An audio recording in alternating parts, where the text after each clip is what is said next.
Hi friends, welcome back to my channel சுபாக்கிரு life style. இது வந்து இன்றைக்கு வியாழக்கிழமை செய்த பிரம்ம முகூர்த்த பூஜை. 4:30 இன்றைக்கு எழும்பி குளிச்சுட்டு வந்து பூசை செய்ய வலிக்கிட்டேன். இன்றைக்கு 4:30 எல்லாம் மடிச்சோன்னு எழும்பிட்டேன். அதுக்கு ஒரு காரணம் இருக்குது. ஏனென்றா நான் பூஜைக்கு தேவையான சில திங்ஸ்கள் வாங்கியிருந்தனால் அதுக்காக அதை வச்சு பூசை செய்யணுமன்றதுக்காகவே எழும்பிட்டேன். இந்த விளக்கும் நேற்று தான் வாங்கி நான் பூஜைக்காக எப்படி இருக்குன்னு சொல்லுங்க. எழுப்பி குளிச்சுட்டு சாமிக்கெல்லாம் பூவெல்லாம் வச்சுட்டு, அதே மாதிரி முன்னுக்கு ஒரு சங்கு இருக்குது, சங்குக்குமே பூ வச்சுட்டு, அதுக்கு பிறகு முன்னுக்கு வந்து நிலவாசலுக்கு விளக்கும் வச்சு ஏத்தியாச்சு. ஏத்திட்டு அப்படியே வந்து சாமி ரூம்லையுமே எல்லாம் விளக்கெல்லாம் சாமிக்கு எல்லாத்துக்குமே விளக்கும் ஏத்திட்டேன். ஏத்தி முடிய நிலவாசலுக்கு பூ வச்சுட்டு, அதே மாதிரி சாமிக்கும் வந்து பூ வச்சாச்சு. பூ வச்சுட்டு இப்ப வந்து நிலவாசலுக்கு வந்து தீப ஆராத்தி காட்ட வலிக்கிட்டேன். இந்த தீப ஒளிய பாக்குற நேரமே மனசு அவ்வளவு நிறைஞ்சு நிம்மதியா இருந்துச்சு. அதே மாதிரி 4:30 எழும்பினதுமே அந்த நாளே நல்ல சுறுசுறுப்பா இருந்துச்சு. ஸோ நீங்களுமே இதே மாதிரி ட்ரை பண்ணி பாருங்க. முடியாதது எதுவுமே இல்லை. நானுமே எனக்குமே கொஞ்ச நாள் எழும்புறதுக்கு கொஞ்சம் கஷ்டமா தான் இருந்தது. என்னடா இது 4:30 எழும்பணுமென்னு சொல்லி. ஆனா இப்பெல்லாம் 4:30 சொல்லி சொன்னாலே எனக்கு தூக்கம் வர்றதில்லை. எழும்பி பூஜை செய்யணுமென்ற மட்டும்தான் மனசுல இருக்குது. ஸோ நான் 4:30 சரியா எழும்பிட்டேன். அதுக்கு பிறகு நிலவாசலுக்கு வந்து தீப ஆராத்தி காட்டின பிறகு அப்படியே பூஜை அறைக்குமே வந்து சாமியர்கள் எல்லாருக்குமே தீபாரத்தி காட்ட வலிக்கிட்டேன். அதுக்கு பிறகு மயிலிறகு வச்சிருக்கிறோம்.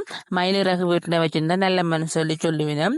நாங்களுமே வச்சிருக்கிறோம் முருகற்ற வாகனம் மயில். ஸோ நாங்களும் மயிலிறகு வச்சு அதுக்குமே தீபாராத்தி காட்டிட்டேன். அதுக்கு பிறகு கீழே வச்சிருக்கிற எல்லா சாமிக்குமே தீபாராத்தி காட்டினேன். இன்றைக்கு வந்து வியாழக்கிழமை. ஸோ சாய்பாபாட நாள். அதால வந்து அவருக்கு சின்னதாக ஒரு டெக்கரேட் பண்ணி அவருக்கு விளக்கு வச்சு அவருக்குமே பூசை செய்ய வலிக்கிட்டேன். வியாழக்கிழமையில மட்டும்தான் சாய்பாபாவுக்கு விளக்கு வைக்கிறது. அவருக்கு செய்த பூஜை வீடியோ வந்து காலமே மினி விலோக்கா அப்லோட் பண்ணிட்டேன். பாருங்க எப்படி இருக்குன்னு சொல்லி சொல்லுங்க. எனக்கு அந்த வீடியோ அவ்வளோ பிடிச்சிருந்துச்சு. அந்த பாட்டு வந்து என்னமோ ஒரு நல்ல வைப்ரேஷனை கொண்டு வந்திருக்கு. அதுக்கு ஸோ பார்த்துட்டு எப்படி இருக்குன்னு சொல்லுங்க ஃப்ரெண்ட்ஸ். தீப ஆராத்தி காட்டின பிறகு ஊதுபத்தி குச்சி கொளுத்தி நிலைவாசலுக்கும் காட்டிட்டு அப்படியே பூஜை அறைக்கும் கொண்டு வந்து பிள்ளையார், முருகன், லக்ஷ்மி எல்லாருக்குமே ஊதுபத்தியும் காட்டிட்டேன்.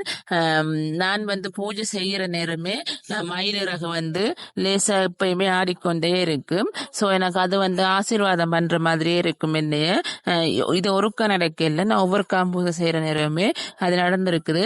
அப்ப எங்க நான் வீடியோ எடுக்கிறேன் இல்ல, இனி அப்படி ஒரு இது நடக்கிற நேரம் வந்து நான் உங்களுக்கு வீடியோ அதையுமே கொடுக்குறேன். அதை பாக்குற நேரம் உண்மையாலுமே முருகரை வந்து ஆசீர்வாதம் பண்ற மாதிரி இருக்கும். அதே மாதிரி இங்கே சரஸ்வதி அம்மாவுக்கும் முருகருக்குமே ஆலத்தி காட்டியாச்சு. அதுக்கு பிறகு குபேரன் கண்டுக்கும் காட்டிட்டு மேல ஒரு பிள்ளையார் படம் குழுவி இருக்கிறோம், அவருக்கும் காட்டிட்டு அங்கால லக்ஷ்மிக்குமே காட்டிட்டு கிச்சனுக்குள்ள போயிட்டேன். கிச்சனுக்குள்ள போய் அடுப்படிக்குமே ஊதுபத்தி எல்லாம் காட்டி அதே மாதிரி உப்புக்கும் உப்பு ஜாடிக்கும் காட்டியாச்சு. ஸோ உப்புல வந்து லக்ஷ்மி அம்மா தங்கி இருக்கிறபடியால அவைகளுக்குமே ஊதுபத்தி எல்லாம் காட்டியாச்சு. ஸோ நான் தவறாம டெய்லி இந்த பூஜை வந்து செய்து கொண்டு வர போறேன். என்ற வேண்டுதல் வந்து நிறைவேறத்துக்காக நான் இந்த பூஜை வந்து செய்து கொண்டு வர போறேன். அதே ஒரு வீடியோ எடுத்து உங்களுக்கு போடுறேன். பாருங்க எப்படி இருக்குன்னு சொல்லுங்க. ஏதாவது குறைகள் இருந்தா எனக்கு சொல்லுங்க. அப்பதான் நானுமே அதை நிறைகளை மாற்ற முடியும். நானுமே புதுசுதான் இந்த பிரம்ம முகூர்த்த பூஜை செய்யறதுக்கும் வீடியோ எடுத்து போடுறதுக்குமே. ஏதாவது மாற்றங்கள் இருந்தா சொல்லுங்க. இப்படி செய்தா நல்லம், அப்படி செய்தா நல்லம் நான் மாற்றிக்கொள்ளுறேன். மற்றபடி யூஸ்வலா எனக்கு இப்படித்தான் இந்த பிரம்ம முகூர்த்த பூஜை இருக்கு. மற்றது கோலம் போடணும். அதுவுமே நான் இனி பழகி கொண்டு கோலமும் போட்டுருவேன். அதுக்கு பிறகு தீப ஆராத்தி ஊதுபத்தி எல்லாம் காட்டின பிறகு சாம்பிராணி போட்டு நிலவாசலுக்கும் காட்டிட்டு பிரபஞ்சத்துக்கும் காட்டி என்ற வேண்டுதல் எல்லாத்தையுமே கேட்டுட்டு அப்படியே பூஜை அறையை கொண்டு வந்து இவியலுக்கு எல்லாருக்கும் சாம்பிராணி வந்து காட்ட வலிக்குது. சாம்பிராணி புகை வந்து வீடு ஃபுல்லாவே அப்படி இருக்கிற நேரம் அவ்வளோ ஒரு மனதுக்கு வந்து நிறைவா இருக்கும். நீங்களுமே இதே மாதிரி பூஜைகள் செய்து பாருங்க. உங்களோட மனசுக்குமே அவ்வளோ ஒரு நிம்மதியாகவும் நிறைவாகவும் இருக்கும். ஆடம்பரமா செய்தாதான் பூஜை சாமிக்கு பிடிக்கும் இல்ல, இதே மாதிரி சிம்பிளா செய்தாலுமே அவர் ஏற்றுக்கொள்ளுவர். சோ நானுமே எனக்கு தெரிஞ்ச மாதிரி சிம்பிளாத்தான் இந்த பூஜை எல்லாம் செய்து கொண்டிருக்கிறேன். எப்படி இருக்குன்னு சொல்லி சொல்லுங்க. இப்படி பூஜை செய்யற நேரம் எந்த மனசுக்கு வந்து நிறைவா இருக்குது. சோ எனக்கு அதுவே காணும். சோ இன்றைக்கு வந்து நான் எந்த வேண்டுதல் எதுவும் அவள்கிட்ட கேட்க இல்ல. நன்றி சொல்ற ஒரு பூஜை தான் இருந்தது. என்ற சேனலுக்கு வந்து 50 பேர் வந்திருக்கணும். சோ அதுக்கு வந்து நான் இன்றைக்கு அவளுக்கு நன்றி சொல்லிட்டேன். சோ நன்றி ஃப்ரெண்ட்ஸ். என்னைய நம்பி நீங்க சப்ஸ்கிரைப் பண்ணிருக்கிறீங்க. கண்டிப்பா நான் அதுக்கேற்ற மாதிரி நல்ல வீடியோஸா உங்களுக்கு தருவேன். இனிமே நிறைய பேர் சப்ஸ்கிரைப் பண்ணாம தான் வீடியோ பார்த்து கொண்டிருக்கிறீங்க. ப்ளீஸ் சப்ஸ்கிரைப் பண்ணிட்டு பாருங்க. நீங்க சப்ஸ்கிரைப் பண்ணிட்டு பார்த்தா தான் எனக்குமே அது ஒரு மோட்டிவேட்டா இருக்கும். ஸோ நானுமே வீடியோ வந்து டெய்லி போடக்கூடிய மாதிரி இருக்கு. அதுக்கு பிறகு தீவாராத்தி காட்ட வலிக்கிட்டேன். இதுவுமே நான் நேற்று வாங்கியிருந்தேன். ஸோ இது எந்த மாதிரி எங்க வாங்கினான் என்ன பிரைஸ் என்ற டீட்டெயில்ஸ் எல்லாமே நான் அடுத்த வீடியோவில் உங்களுக்கு தரேன். தனி ஒரு வீடியோவா மினி விலோக்கா போட்டிருக்கிறேன்.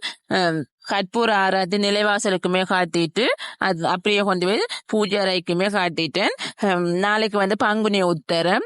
ஸோ இதை விட சிறப்பா வந்து பூஜைகள் செய்ய போறேன். அதை வந்து வீடியோ எடுத்து போடுறேன். வீடியோ உங்களுக்கு பிடிச்சிருந்துச்சு சொன்னா லைக் பண்ணுங்க. ஸோ அப்படியே அந்த கற்பூர ஆராத்தியை பிரபஞ்சத்துக்குமே காட்டி என்ற வேண்டிய எல்லாத்தையும் வச்சேன். இந்த வீடியோல பாக்குற நேரம் அவ்வளோ ஒரு அழகா இருக்குது. எப்படி இருக்குன்னு சொல்லி சொல்லுங்க. பூஜை ரூமுக்குமே கொண்டு வந்து எல்லாருக்குமே காட்டிக்காச்சு. இன்றைக்கு ஸ்பெஷல் வந்து சாய்பாபா தான். சோ அவருக்கு வந்து அழகா பூசை எல்லாம் செய்தாச்சு. அவர் இன்றைக்கு சந்தோஷப்பட்டிருப்பாருன்னு நினைக்கிறேன் நான் செய்த பூஜையில. 4:30 எழும்பி பிரம்ம முகூர்த்த பூஜை வந்து செய்ய வலிக்கினான். செய்து முடிய 6:30 ஆகிட்டுது. மெதுவா அவசரம் இல்லாம ஆறுதலா ஒவ்வொரு வேலையா செய்து இந்த பூஜையை செய்து முடிச்சேன். மனசுக்குமே நல்ல நிறைவா இருந்துச்சு. இது நாளைக்கு பங்குனி உத்தரம். சோ அதுக்குமே சில ஆயத்தங்கள் செய்து கொண்டிருக்கிறேன். நீங்க எல்லாருமே நாளைக்கு பங்குனி உத்தரம் வந்து விளக்கு வைங்க முருகருக்கு. உங்களுக்கு என்ன வேண்டுதல் இருந்தாலுமே அதை அவர் வந்து நிறைவேற்றி தருவர். எங்களை விட்ட வந்து எந்த பக்கம் திரும்பினாலுமே கடவுளுடைய படங்கள் மட்டும்தான் இருக்கும். சோ அவையில் எல்லாருக்குமே நான் பூஜை செய்யற நேரம் இந்த தீவாராத்தி எல்லாமே காட்டுவேன். அதே மாதிரி கடைசியா கொண்டு வந்து கிச்சனுக்குமே காட்டிட்டு பூஜை அறையில நின்று என்ற வேண்டுதல் எல்லாத்தையும் வச்சுட்டு அவளுக்கு நன்றியும் சொல்லிடுவேன். முதல்ல வந்து எப்பயுமே நாங்க இந்த லைஃபை தந்ததுக்கு அவளுக்கு நன்றி சொல்லிட்டு அதுக்கு பிறகு எங்களோட வேண்டுதல வைக்கிறது தான் இனிமே நான் பெஸ்ட் நினைக்கிறேன். சோ இப்படித்தான் என்ற பூஜை வந்து இருந்தது. எப்படி இருக்குன்னு சொல்லி சொல்லுங்க ஃப்ரெண்ட்ஸ். வீடியோ பிடிச்சிருந்தா லைக் பண்ணுங்க, கமெண்ட்ஸ் பண்ணுங்க, சேனலை வந்து சப்ஸ்கிரைப் பண்ணிட்டு பாருங்க. ஓகே ஃப்ரெண்ட்ஸ், நன்றி, பாய்.